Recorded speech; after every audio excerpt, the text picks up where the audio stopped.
Investor Connect podcast program. This is Hall T. Martin. I'm the host of the show, in which we interview angel investors, venture capital, private equity, family offices, and many other investor groups for startups and growth companies. I hope you enjoyed this episode. Thank you for joining us. Well, hello, this is Hall Martin with Investor Connect. Today I'm here with Bruce Worrall of Intellasphere. Bruce, thank you for joining us. Hi, Hall. I'm happy to be here. Well, great. So what was your background before joining Intellasphere? Well, I have a pretty broad background. I've run marketing, business development, product development, business operations for a number of companies. I've worked at Microsoft, Amazon, AT&T. I've consulted to eBay, Microsoft, Shopping.com, Nuance Communications. And I've been at about 5 startups at the VP or C level, including a company called Fair Market, which actually IPO'd. We actually rang the bell on NASDAQ, which was pretty cool. And was subsequently acquired by eBay. So kind of went the full circuit from startup to IPO to acquisition. So that was just fun. In any case, very broad background, allows me to do a lot of different things. Well, that's great. So what led you to start working in the MarTech space? Well, in working with eBay Pro stores and Amazon web stores and others, I realized that marketing in the digital age was becoming increasingly complex due to the almost overwhelming number of marketing channels, mechanisms, and customer touch points. We also realized that in addition to that, many of the old marketing standbys, such as yellow pages, local newspaper ads, spot radio and TV advertising, have become less and less effective. And that's really what led us to, in essence, creating Intellasphere. Well, that's great. So for the investors out there who are looking for a great company to invest in, what's your advice for those wanting to invest in the MarTech space? Well, first of all, I think like every space, there are some great opportunities, and then obviously there are some things to stay away from. So generically speaking, of course, look at the team, look at the problem that the business is trying to solve. And then I guess some words of caution and things to look for or look out for. Many MarTech startups, they often offer kind of simple point solutions that could be fairly easily duplicated by the large players as a feature.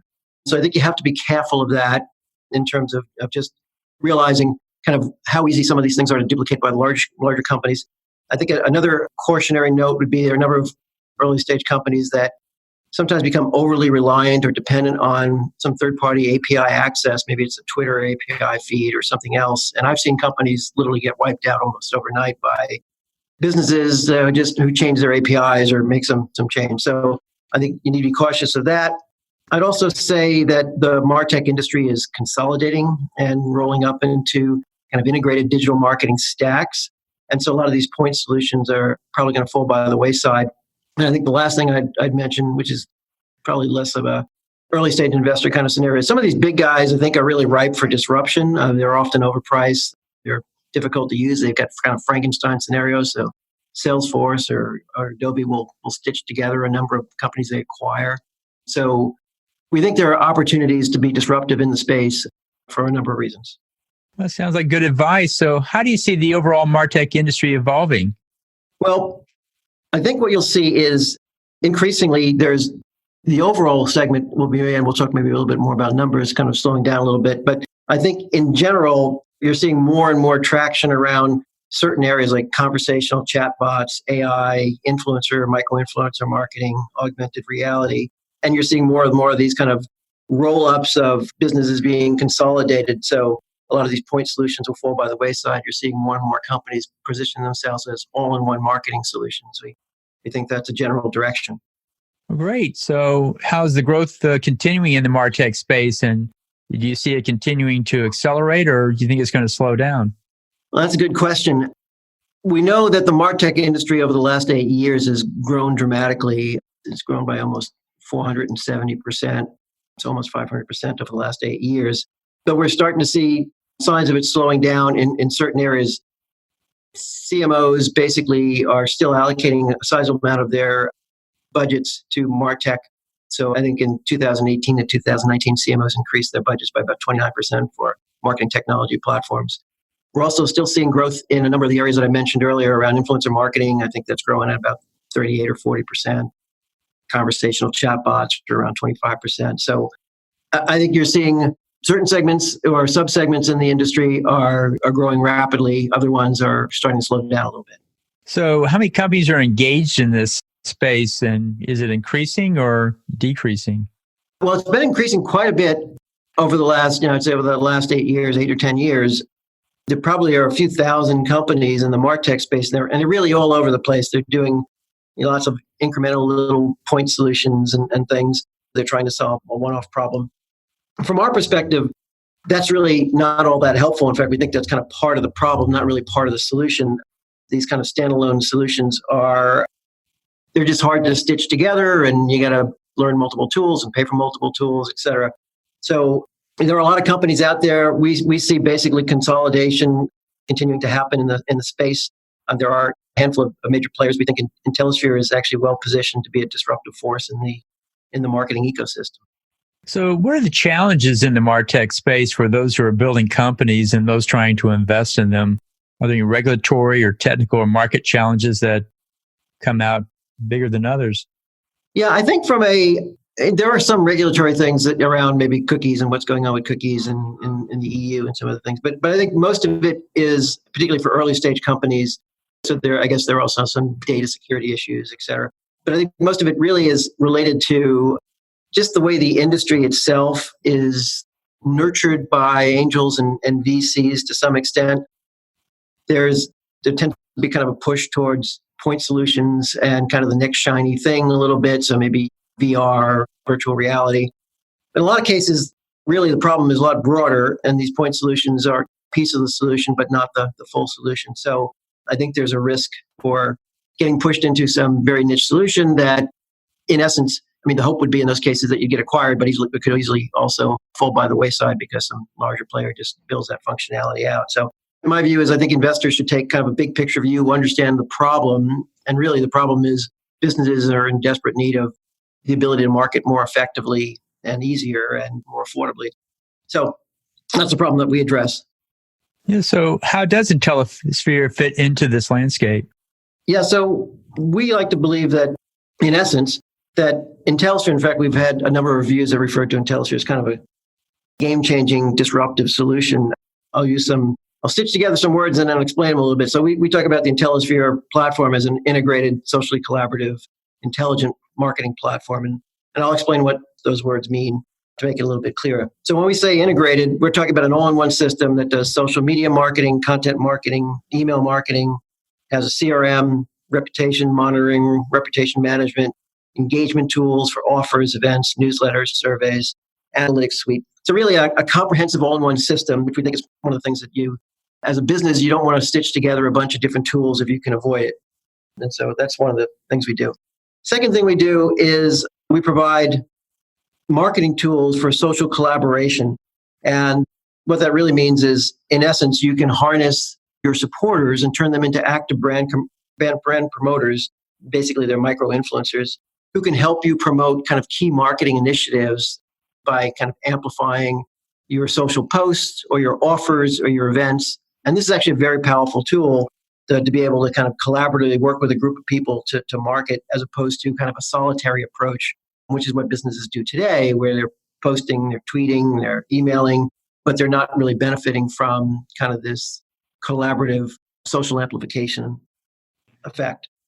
And then the third thing that we do, kind of talk about intelligent marketing platform, is we really firmly believe that the future of marketing is going to be driven by self-optimizing intelligent marketing agents, driven by kind of AI marketing assistants. And frankly, when I was consulting eBay years ago, I was talking to them about self-optimizing marketing tools. And I think really the time is right for that. And the best way to think about this is marketing is getting increasingly complex, fragmented, and it's only going to, I talk to digital marketers all the time. Everyone believes it's only going to get worse and more complicated and more challenging. And at some point in time, you really need to kind of bring AI into the equation and have kind of intelligent marketing assistants that are helping you, providing you the right data, prescriptive marketing guidance, looking at what's working, what's not working. So fundamentally, we feel that's a core element of what we're building out and a core element of, we believe, the future of marketing. And I would say the last thing that we're trying to do from a disruptive standpoint is we have a platform that is very robust, and we're offering our baseline service free for life.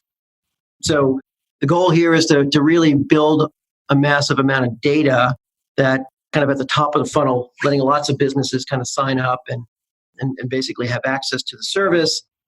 There are plenty of opportunities. But, it does a lot of good things for us in terms of customer acquisition and retention and building brand awareness and all that other good stuff, and as well on the AI side. But there are plenty of opportunities for us because it's such a broad platform to, in essence, migrate people up to kind of paid plans and value-added offerings. So that's kind of Intellasphere in a nutshell. And in terms of what we do and how we fit in the landscape, we believe that if we built a better mousetrap and it's highly affordable and easy to use. Well, it sounds like a great product, and it sounds like it has a lot of great technology as well as a good data set behind it. Haven't heard of too many packages having a good data capture in there, so it looks like you got a good competitive advantage there. We think so. There really is no one. Sometimes people talk to me on the competitive side and they say, well, what about HubSpot or what about so-and-so? And usually I say, those guys, we're offering, our baseline offering is what HubSpot offers for a couple $1,000s a month. We're offering that for free. So my answer tends to be, how are they going to compete with us? I think we have an opportunity to be pretty disruptive. Well, it sounds like the next generation business model for sure, and looking forward to seeing how it goes. And in the last few minutes that we have here, what else should we cover that we haven't? Well, one of the things that I think most investors tend to be a bit focused on and interested in is traction. So on the good news front, Intellasphere is growing quite rapidly in terms of number of signups. So we've gone from 100% growth to almost 300% growth in September. We think we'll have about 700% growth in terms of number of signups in October. And that's probably should be a minimum of 500 new clients signed up for the platform in October. So we're growing quite rapidly. Revenue is growing as well by a couple 100% a month. So in general, we think we're on the right track. We have a compelling marketing platform, disruptive pricing. We have a great team. If we had time to talk about the team, it would be quite exciting. And we've really kind of dialed in our marketing and sales process. So really at this point, what we need to do is raise some additional funding to really, put our foot on the accelerator, build a big business. And if you look at our projections, we believe we're going to deliver very high return to our investors. Well, that sounds great. So how best for listeners to get back in touch with you? Probably the best way is to reach me via email at brucew@intellasphere.com. And that's INTELLASPHERE.com. Or they can just call me at 425-283-9772. Well, great. We'll put those in the show notes and looking forward to having you back for a follow-up soon. Well, thank you so much for having me. I really appreciate it. Investor Connect helps investors interested in startup funding. In this podcast series, experienced investors share their experience and advice. You can learn more at investorconnect.org.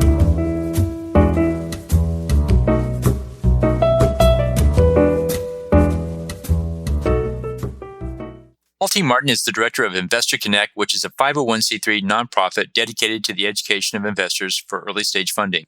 All opinions expressed by Hall and podcast guests are solely their own opinions and do not reflect the opinion of Investor Connect. This podcast is for informational purposes only and should not be relied upon as a basis for investment decisions.